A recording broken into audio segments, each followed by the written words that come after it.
Welcome to this week's episode of Esports Wrap. I'm your host, Michael Amorgan, and with us this week we have a very special guest on the show. His name is Fox. He's also the host, or of the hosts, of Bahama Gamer Network, and he's also a local game developer here in the Bahamas. Hey Dwight, how are you doing? I'm good. Thanks for having me on the show. No How problem. are you doing? I'm doing pretty good. A little tired. Was out all day, but I'm pretty good. So, Dwight, to start off, well, do you want to let anyone know like what it is that you do at either Bahama Gamers or what you do with the game development? Well, game development has been a hobby for about 10 years, and I was a gamer before that. Then I switched over more to game development. It's been a hobby basically. I'm trying to put it into a profession, but that's gonna take one good game, I guess. And it was when I was in school in Long Island, they didn't have any IT or anything like that, and I didn't get to go to college because my parents weren't that wealthy, and plus I had a lot of medical bills or whatever. So I had to teach myself computers and game development, and that's why for 10 years it took me a while to get to the place where other people were if they went to college for like 3 or 4 years. And because of that experience personally, I always tried to get other people to go out there and learn things without having to say, oh, I can't go to college, or I can't learn this, or it's too difficult, and I just like to spread my story, bring people together, talk to different gamers and see what they're doing, what their talents is and stuff. And that's really what the Bahamas Gamers Network was about, bringing all the communities together, and not just concentrating on the fact that they game. That's the key feature, but other stuff they do too.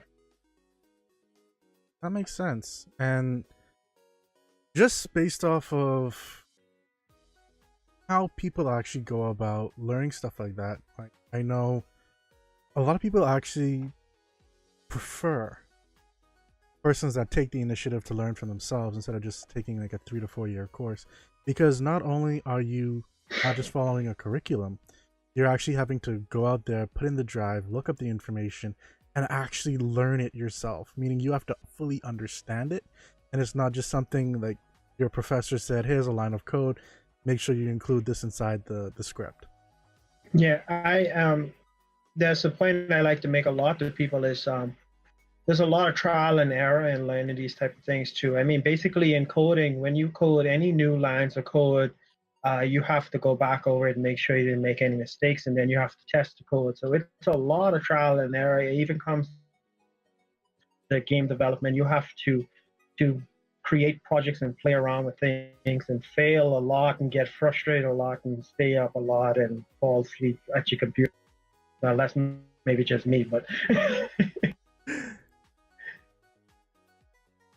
But I mean, kudos to you, seriously. Like, I'm trying to learn how to build apps and stuff like that, and I'm not going to school for that. I'm trying to learn that by myself, and that's no easy.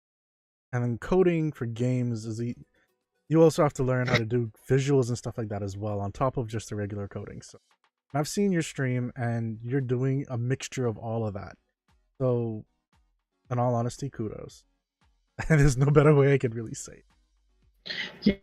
I work next to an office, and the girls, they sometimes look at what I do, and they're like, you're smart, and they try to tell me that you like, people tell me they're amazed by it and whatever. But one thing about me is like, I never fully see it myself until I go and look at my previous videos from like 10 years ago and my new, and I'd be like, wow, yeah, I've been putting in some time, and it's been changing the way I do things, and things are looking more professional. And the good thing about it is where I had to struggle with not being that professional and learning from the basics straight up to the more professional stuff in different languages.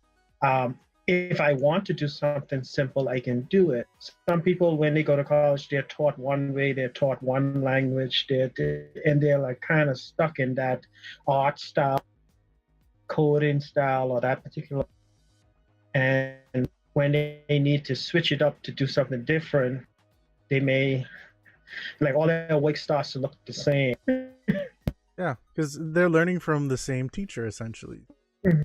They're copying what the teacher does in that sense, or what the teacher knows. I remember there was a. It's not really gamer related, but it's I self-taught myself in tech and games and all type of other things. When I was working at a tech company down here, this guy was trying to fix the computer and he couldn't get it fixed, and I was like, you need to go into command and do this and that, and he didn't even know what command was. He was taught from a teacher to do everything with like wires of programs and like depend on these applications and stuff, and didn't know how to go in and change the things itself using command. And that's not fun, especially when it sounds like it was networking a little bit, or yeah, he didn't even know how to do like the the net thing where you ping computers and stuff.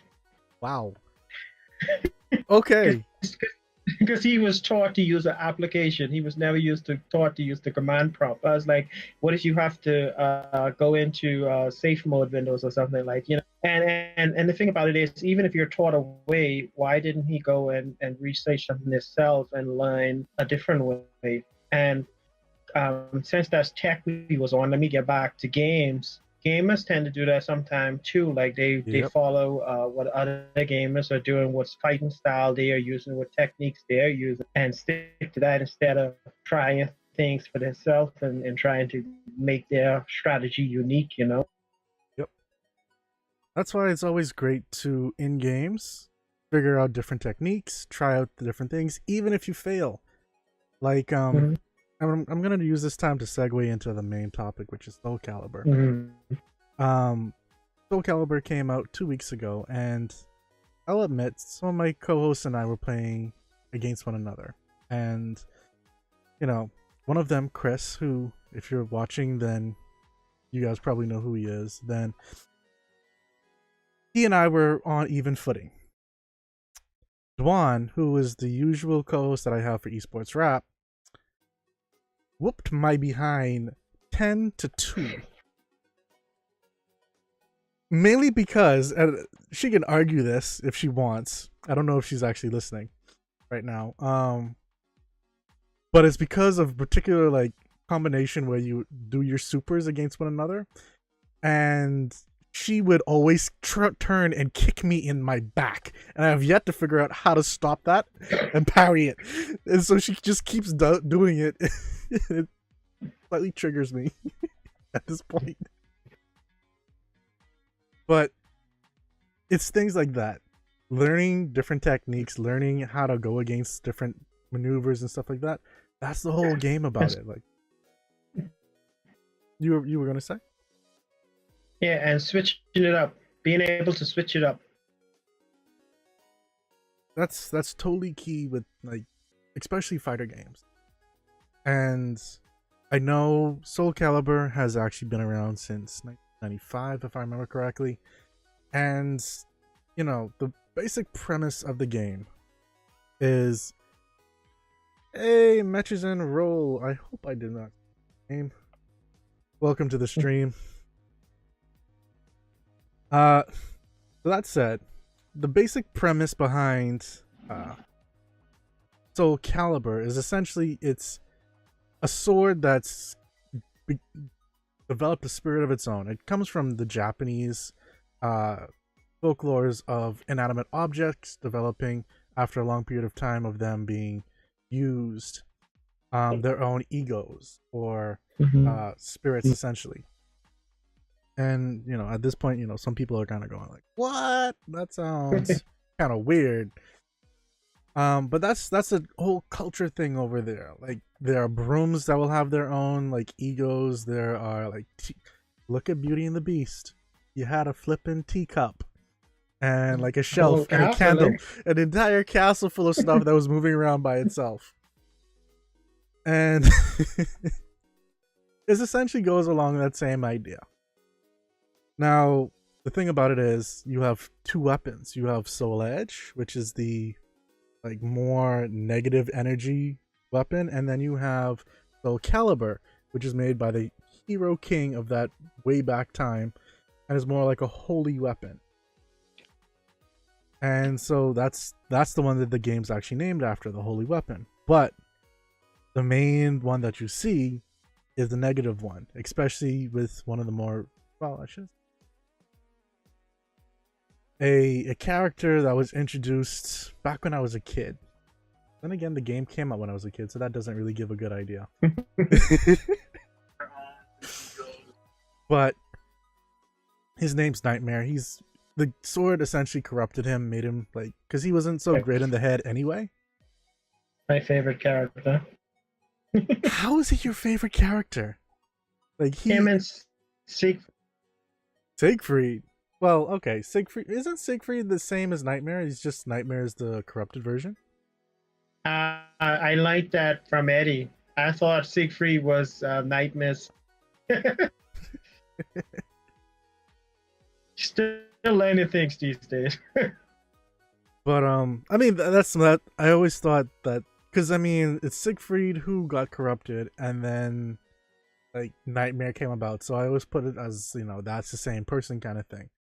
But Nightmare has always been an annoying character to face just because of his range. Yeah. But the also bad thing about it is like how slow he is in comparison.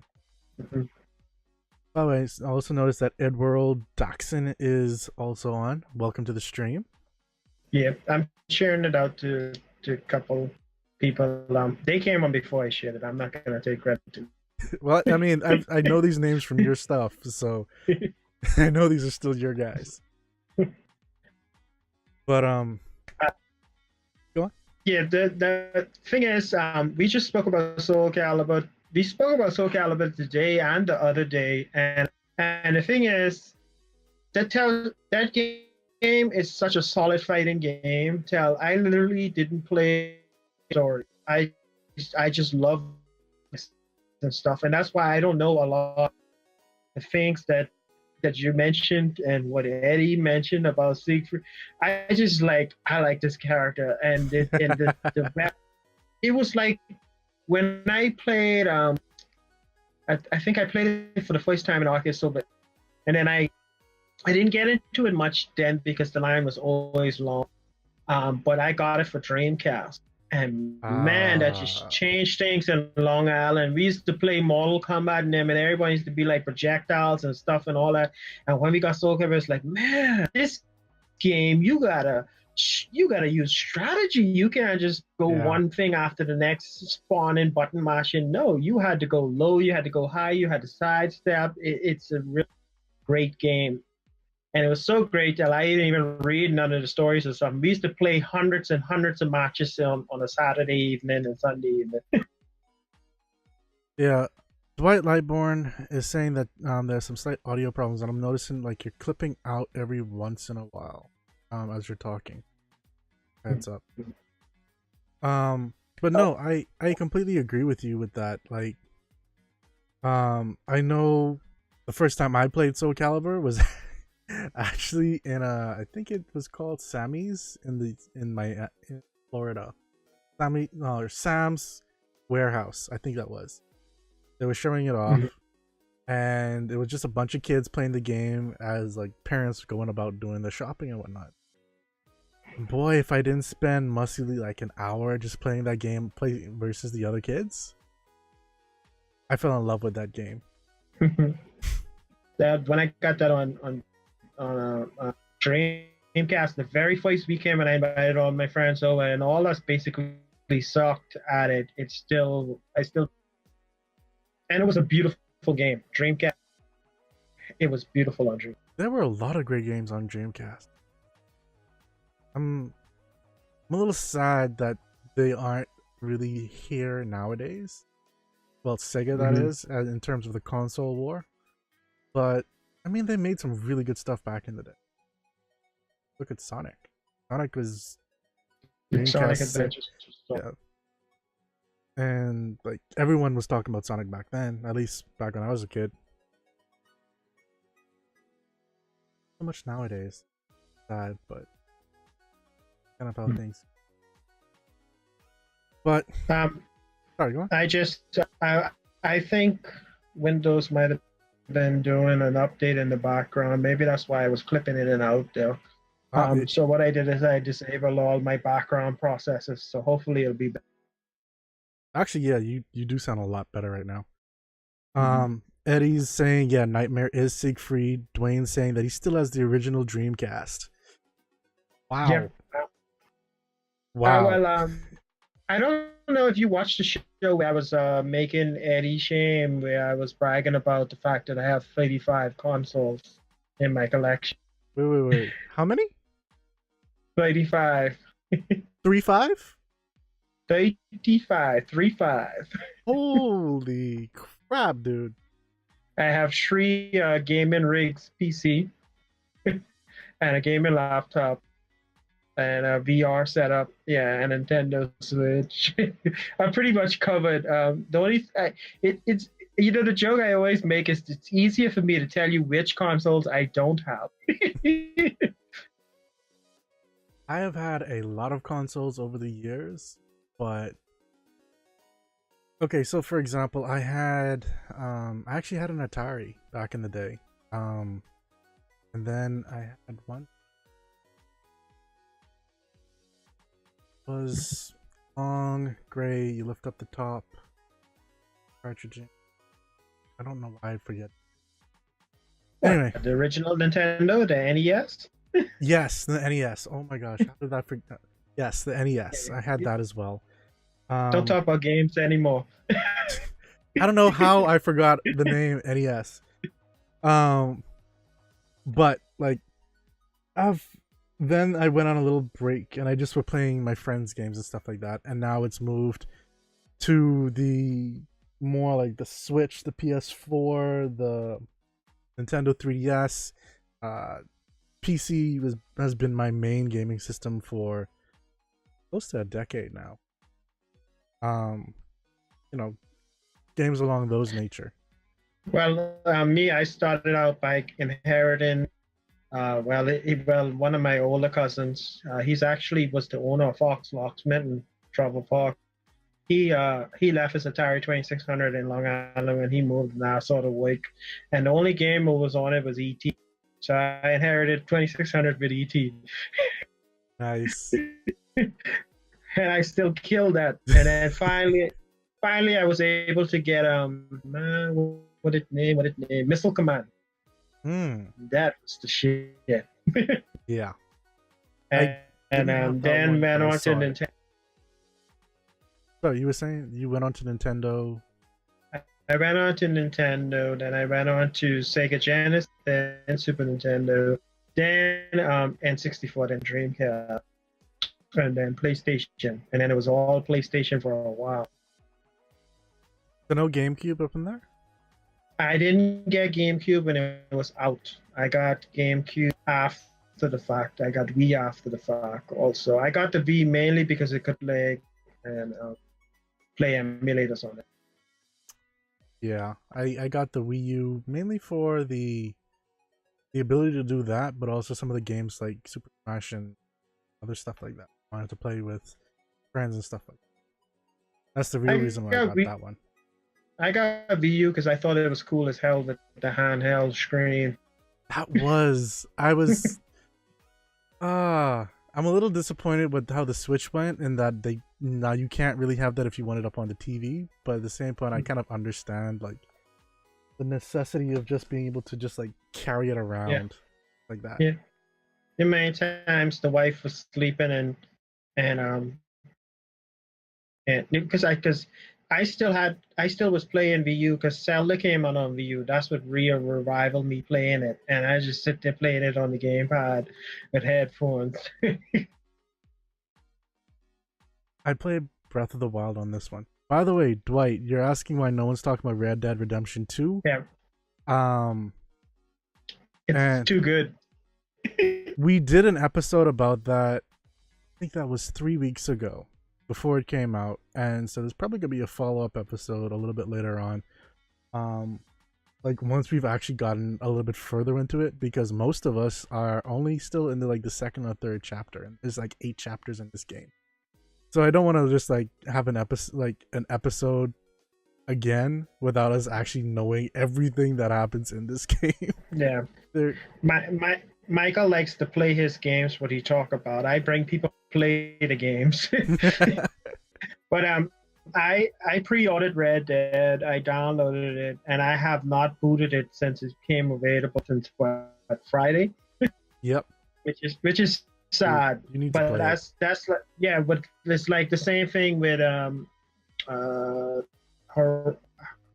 Horizon Dawn. Yeah, what I did is I waited until I had like nothing on my schedule or whatever, and I took it to the office and I just played it for a whole week. So, because I wanted to sit down and appreciate it. I still didn't get too far because that game is very big. But I like to sit down and appreciate them. So I kind of wait until I got a good free time to play. Red Dead isn't much to say other than freaking one of the best games out right now. It definitely is. There's some little quirks here and there, but some of their interactions are just insane. I don't want to get too much into it because I still want to save some of these things for the episode, but like you have bucks, which are like the male deers, fighting each other, killing each other, and then one that's still alive has to now entangle its horns from the dead one before it could run away. Like just having the coding requiring just for that simple interaction. Oh, believe me, you're talking to a coder. Exactly. Because we had a kid on my show and he was talking about frames per second. I was like, dude, you know how much things has to be done within a frame per second? It's really a lot. Reading the code, actually making sure everything's moving properly, not stuttering, not bugging out, optimization, then the actual displaying for it, and making sure that it's all like being contained properly. Yeah. Drawing it, making sure that tracking all the objects where they are and how far it is from the camera and all that. And like you said, keeping those scenarios going on in the background, so when you come up on a scenario, it doesn't look as scripted. Exactly. But it's easier for games like Soulcalibur to do that kind of stuff because it's all contained and it's not open world. You're just you're fighting against someone.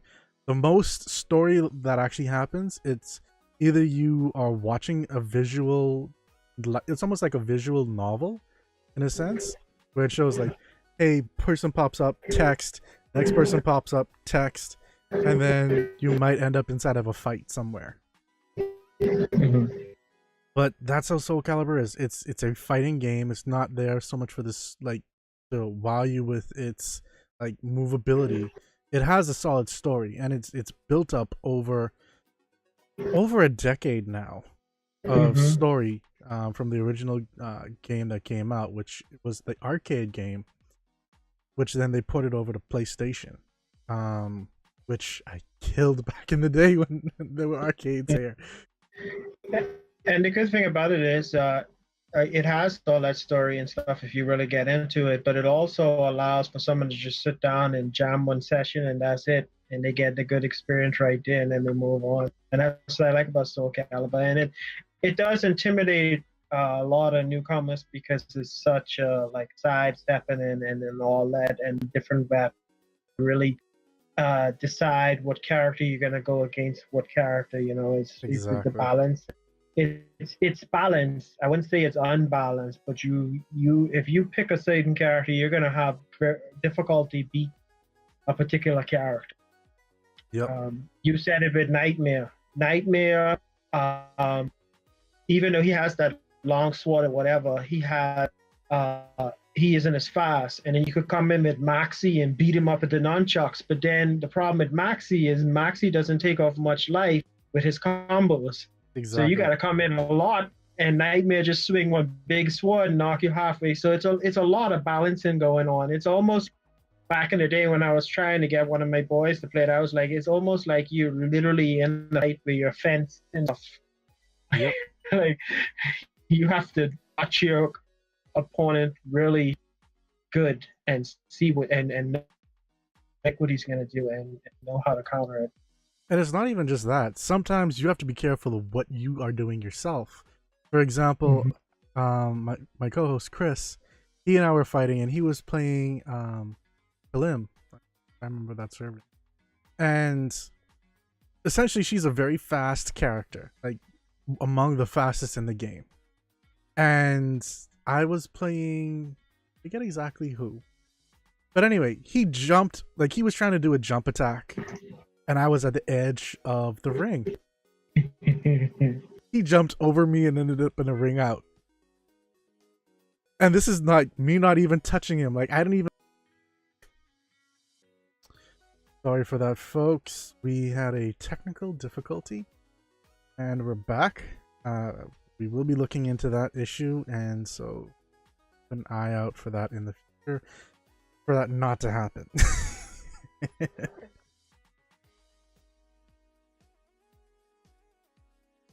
But oh, okay. For some reason it had my sound off for you. But yeah. Right. So before we had the technical difficulty, what exactly were we talking about again? Good luck remembering that. I know, right? From what I remember though, we were talking about the differences. Oh, right. I said how my friend had jumped over me, and you know, Yeah, having ring to be, out.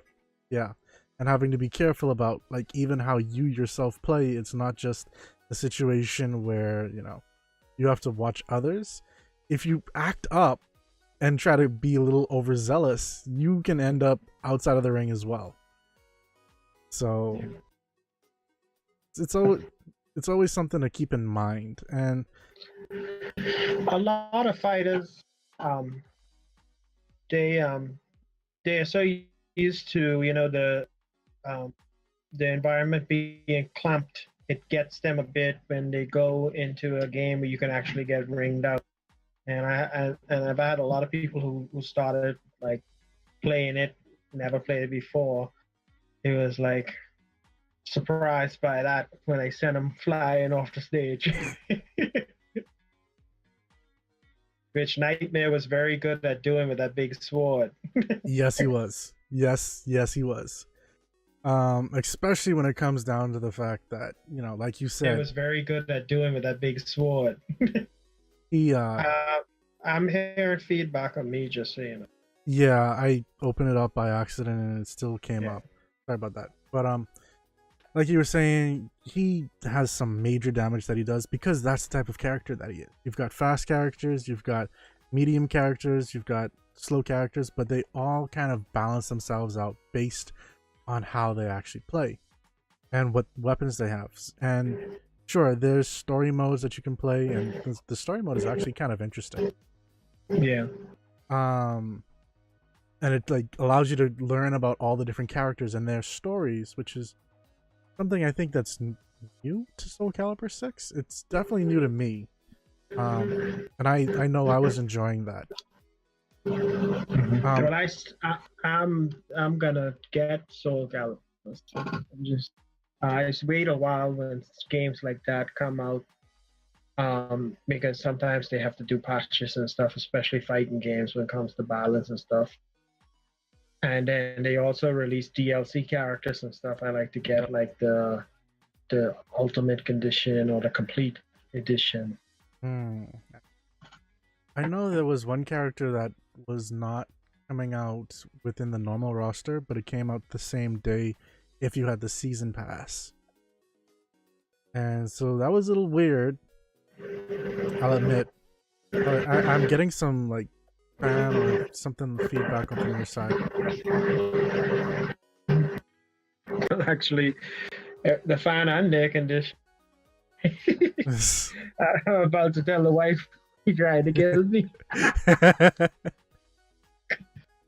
But yeah, so they have a story mode. They have the actual just like you fight, you do like the missions essentially, and you fight people to like finish the missions side of it. It's kind of weird, like because you've got a story which actually you learn about the characters, and then you have like the progression side where you just go through fighting the characters, and then you've got the arcade side, which is like how they have it in the arcade. You fight against other characters or other people or whatnot, and then they have like with the arcade. I'm sorry, they have the online version where you can either make it private and play against friends on PSN or local, whichever one you want to do, or you can play against anyone else out there, quite literally anyone else. They can pop inside your room if it's public and fight you. So I guess I'm as restricted as Nintendo, isn't that quick? No, not by far. A lot of those features you mentioned were in like Mortal Kombat and Thingam games for years. Like I know Mortal Kombat had a conquest mode and stuff, and a crypt. The new one didn't, and the new one had like a full-fledged movie story mode, which was solid. Considering that they actually had like developed movies for it, like I think it's a little bit about time that they actually like put a little bit more investment in, especially like such a branded name like Mortal Kombat. Yeah. It was a reboot too. It was a new studio, so of course they probably just gave all the fans the stuff they was asking about. That's a fair point as well. I didn't consider it like that. Though Soulcalibur has not, my memory, been around as long, but they've still been around long enough that I was actually a little surprised there hasn't been a movie about them. Mm-hmm.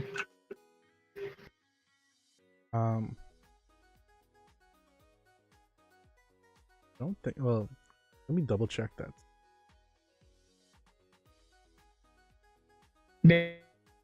Any low budget one, like Dead or Alive had a movie. Yeah, no. Okay, yeah, no, they have not actually had a movie per se. There is a Soulcalibur, and during spring 2001, Sammo Hung committed to the movie adaptation. Movie was set starring Taiwanese popular actress, so forth. But I don't really. Yep, the movie is likely in development hell, like the Metal Gear Solid movie and the Halo movie. Yeah, I'll wait till I see the trailer. That will probably never happen at this point. That's actually that's a fairly good point you have there, Dwight. Sorry, not Dwight, Dwayne. Soulcalibur's storyline is really all over the place. They have a general synopsis, and what I liked about Soulcalibur VI is the fact that they actually gave it more of a direction. Like they actually made a storyline that enveloped other characters, and you can play through their stories as well to get a overall understanding of the entire thing.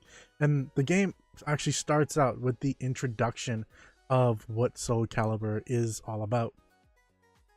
Even the corruption elements, Siegfried getting corrupted to become Nightmare, like all that kind of stuff. Like that, I found that to be a really nice aspect of the game. One that I don't remember seeing in any of those other Soulcalibur games out there. And so in that sense, I think they're actually trying to, bless you, I think they're trying to rectify that with this new game.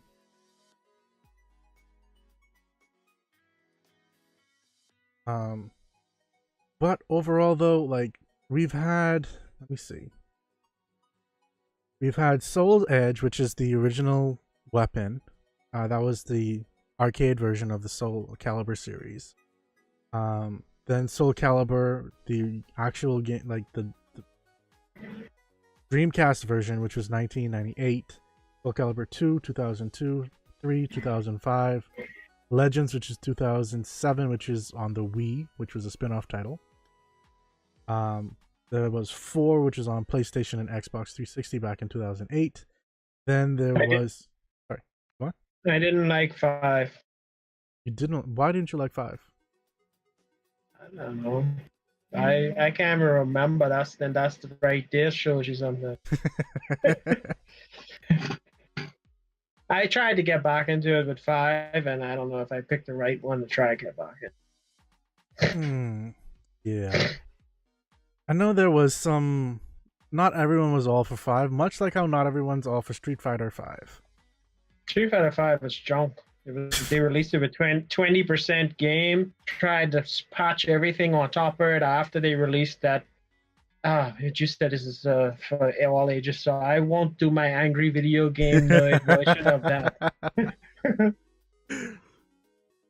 But eventually, Street Fighter 5 became a sensible game, and that's actually Street Fighter 5 is one of those games that caused me to have to wait for Soulcalibur and other games, just because when I bought that, I was so disappointed with that purchase. Ouch. I don't want to buy a game, a pre-order fighting game, no more after that. So when I mentioned earlier I was waiting on Soulcalibur and all the DLC, that was part of the reason. And then also Mortal Kombat was another one, because I bought the Mortal Kombat regular, and then I had to rebuy the XL with Freddy, Alien and all that. Yeah, that was a little weird. I don't mean, I don't understand why they do it like that sometimes. I mean, I understand money. It comes down to money. It always comes down to money, and then it comes down to money. But at the same point, like you say, releasing a 20% game, not actually fully developed, like there has to be a sensible reasoning. But look at the credits of those games. There's like hundreds of people working on this project for like 5 years. They got to pay them, so they trying to get as much money as quick as possible. That's the sad thing about it. Like, that's not how you should be building your games. Like, that's not how games were originally done. Like, you made the game, you sold the game, it was fully developed, and you move forward. And nowadays, it's like little patches here and there, just like what you're saying, what Dwayne's saying, like with these one-day patches. Well, I'm not microtransactions. I'm not against day one patches, because as a developer, I know it's very, very, very difficult to iron out all the kinks. And as soon as you release it to people and you think all those kinks are ironed, they just like they rumble it back up again. This is true. This is true. I've seen a number of games roll out these one-day patches and day one patches and 18 gigs. Yeah, pretty much almost the entire game just is getting like fixed in a sense. Yeah, but what Capcom did with Street Fighter V was just ridiculous. That was just like they didn't even care. Seemed like to me, it's like they wanted to get that game out there for the competitive players as quick as possible and screw everybody else who actually plays it for other content. Yeah, pretty much. Which is why I didn't really agree with what they did with how they're restricting the roster, but I understand what they're doing with Soulcalibur. Like, they have a good roster right now, and they're going to be adding people over time. But at the same point, like, people were a little miffed in the fact that the same day the game is coming out, there's now this locked character that you cannot play unless you get the season pass. Yeah, and then the company's doing that foolishness too, like season passes and what the next one is, like DLC packs, and they're announcing these before the game is released. So that means they already created these things. You know, in Mortal Kombat, they discovered that the characters were already there in the game from day one. They just locked them up for DLC later. Maybe they weren't complete with all the move sets and stuff, but if you're going to put all that effort into developing those characters that early in development, just release them with the original game, man. I agree. But then again, there are games that like have these characters that like were never really finished and they're just like still there in the game files. And like people go digging and find them, and it's like, oh, look at this cool thing that was never released, and it's been like 8 years later, and it's like, and this is Yeah, never gonna come out anymore. So there's people digs in games a lot these days. Like you can't leave nothing left behind. I mean, they dissected the ish out of Grand Theft Auto oh yeah, 5. oh yeah, oh yeah. Now, Soulcalibur 6, yes, I will be buying it. I definitely want to buy it. It's a beautiful game. I've always liked Soulcalibur, and it must have did something right to get an 8.9 on IGN because they killed rate games so low. Well, I mean, It, I, mm, I have some problems between them, Kotaku, and a few other places. A lot of people tend to consider, they rate high when they get paid. I mean, actually, critics and rating these days is a bunch of foolishness because if I'd have went by ratings for several movies this year, I wouldn't have watched if I'd have went by ratings. Several games this year, I wouldn't have downloaded if I'd have went by ratings. And these games that I enjoyed and movies that I thoroughly enjoyed. This is actually true. Did you know, and this is more for the local populace, did you know that Galleria took away every single Oscar nominee movie that we had? Like just last week, they got rid of them all, and the ones that that people were hoping would come up, nah, we're not getting the good stuff. Yeah, well, I mean, I only go to theater probably every now and then anyway when certain movies come out. It seems to be mainly superhero movies these days that get me out. Yep. Fantastic Beasts is the next one that's going to get me out. Yes, that one's gonna be a beauty. So getting back to Soulcalibur, yes, I haven't played 6. I'm definitely going to get it eventually and play it because I love Soulcalibur. And six is like revitalized, and I see all the articles now about how it's the soul still burns. It's a retold thing or whatever, and it's doing really well compared to the other Soulcaliburs, recent ones. Yeah, because I think the most recent one that was not a mobile game, because it was Soulcalibur Unbreakable Soul, which is on iOS, was Lost Swords, which was on the PlayStation Network as a free-to-play game based on Soulcalibur V. Yeah, One Word Fusion Superplex, where the standard ticket is $14. Galleria gone down to like $9. Yep.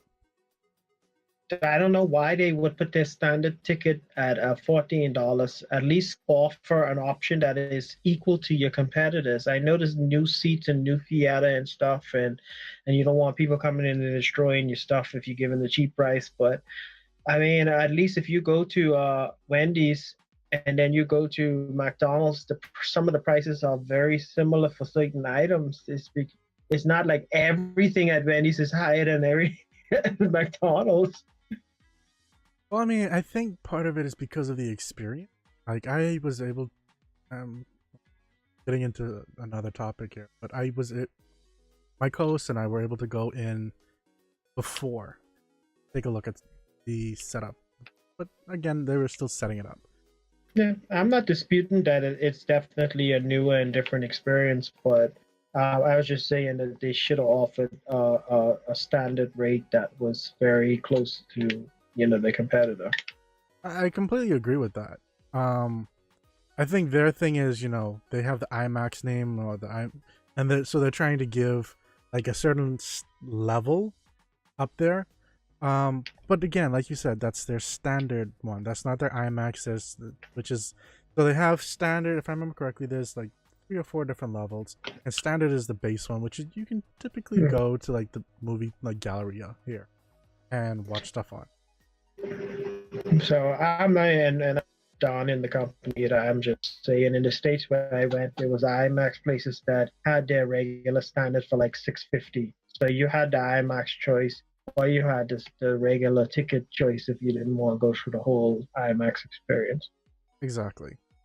So, also while we on them, I'm not gonna say the name again, but I heard about they was having a esports arena or something out there too. Hopefully, Soulcalibur end up there. I don't know if I'm correct, but that's what I heard in the grapevine a little while back.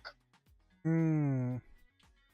know that it sounded like they were interested in doing their own stuff. I can't say more than that. I don't want to get into trouble with the persons who I know there. Mm-hmm. But I know they were trying to do some of their. It sounded like they were trying to do some of their own stuff while also. Yeah. But Don't do like available. Hey, I don't got in trouble with them. But I mean, overall the place is gorgeous. I see myself spending a lot of time in their arcade that they have there as well. Oh, definitely. And they actually close to where I live, so I'm definitely gonna hit up. Well, I'm one of the people who don't go out that often anyway, but I do occasionally go out and have different experiences. So I definitely hit. And speaking of the Soulcalibur, I think the guys who was on the show today mentioned that they were gonna have possibly have a tournament for Soulcalibur also. Cool. The only thing that I have though an issue with Soulcalibur is right now it seems like the moves aren't as fluid as they normally are. Like if you are trying to go low and dodge and block and stuff like that, it's not necessarily as responsive as say other games or even past Soulcalibur games. That's my only. Yeah. And once you're caught in a combo as well, like you can stay stuck in a combo for like 15 seconds, 20 seconds, unless they mess up with their combo. And the thing is that going back to when I first played it, really played it was on the Dreamcast. It was so fluent on the Dreamcast. It was like just perfection. But I mean, that was optimized for back then. There's more graphics now, so it's more intensive. So I mean, I can understand like how it would be a little slower. It's very difficult to optimize games these days, and it's very difficult to please everybody because people are so picky. Exactly. Like my friend, I'm sure he didn't intentionally try to jump out and ring himself out. but I love it when it happens. A good laugh. Exactly. But I used to play on Dreamcast, and I used to play one of my cousins, and he lived right next door in Long Island. And I think our record for amount of matches in one evening was this was like from 12 o'clock in the day straight to like 9, 10 o'clock. We had like 200 matches, and we used to be like dead even. Like we'll always either only win by 1 or 2 battles. And that used to be, I mean, people would think that that's just crazy to sit there and play all that time, you know? But me and him was such good, he was such a good opponent for me, and the same thing with me against him. Hell, it was like watching, like, I don't even know what to say. It was watching like it was rehearsed. How we knew what we was gonna do, and it was awesome. Because I 9 hours in, you already starting to understand like how the other person moves and everything like that. And he was talking about a back kick. He used to play with the little gal with the short sword, and she had a back kick too. It was annoying as hell. You didn't know exactly when that was coming. It was very hard to know when it was coming. Yeah, but I had Waldo for her. I used to go Waldo down in that 50 Shades of Grey pose. And Waldo used to like intimidate you. You don't know what he's gonna do. It's like he had moves that literally were just there to mess with you. I forgot that if you mess up with Waldo's grab, it drains your life and gives it to them instead of it draining their life and giving it to you. I completely forgot about that, and I did the grab, and like that hurt. That hurt because you were down on so low health. And that was like that's like there's so much differences with the characters. Is if you pick a character is I just think that all well I'm still talking about the Dreamcast, which had a limited roster to begin with. But I think every character on that particular game was different and their fighting style was different and they had their little it's just like if I played my cousin who always played with that little game, and then I play one of my friends who play with a different character. If I was already in the groove with my cousin, because the character is so different, I have to freaking go and learn how to deal with him now. Yep. Thanks for following Codebreaker. But yeah, I mean, man, this has been a good cast. We need to have you on for another episode sometime soon. Mm-hmm.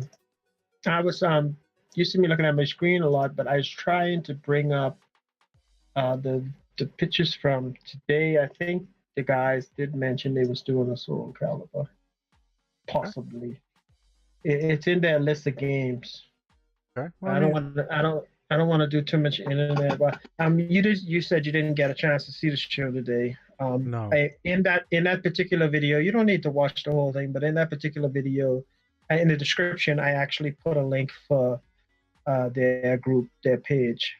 Okay. So all the information is there if you want to check it out. Yeah, I already, like I said, before the show, like I'd already reached out to them about it. But yeah, I'm definitely gonna check that out as well if they actually do decide to go with that. But and plus, I had the screen up reading Soulcalibur too because I watched the trailer and what characters they were gonna release, but I hadn't played the game, so. So you're gonna be heading to their event? I think that's this Saturday. I told him that I was gonna consider coming out and doing a little like maybe a remote or something because they was just on my show. That depends on how my weekend pans out. Yeah, same here. Because I already got Sunday. That's for me my show. Church or the wife afterwards. I gotcha. I'm gonna try and head out there though, and just play games, have fun. That's what this whole thing's about. So yeah. I would like to thank you for coming on the show. We're gonna start to wrap up here, but like I said, I do want you to come back for other episodes. I mean, you're always welcome on the show. I want to put that out there. Yeah, you're welcome on our show too. And if I'm going to try to start Red Dead Redemption tomorrow, and if whenever you do the show, hopefully I'll have some gameplay in too.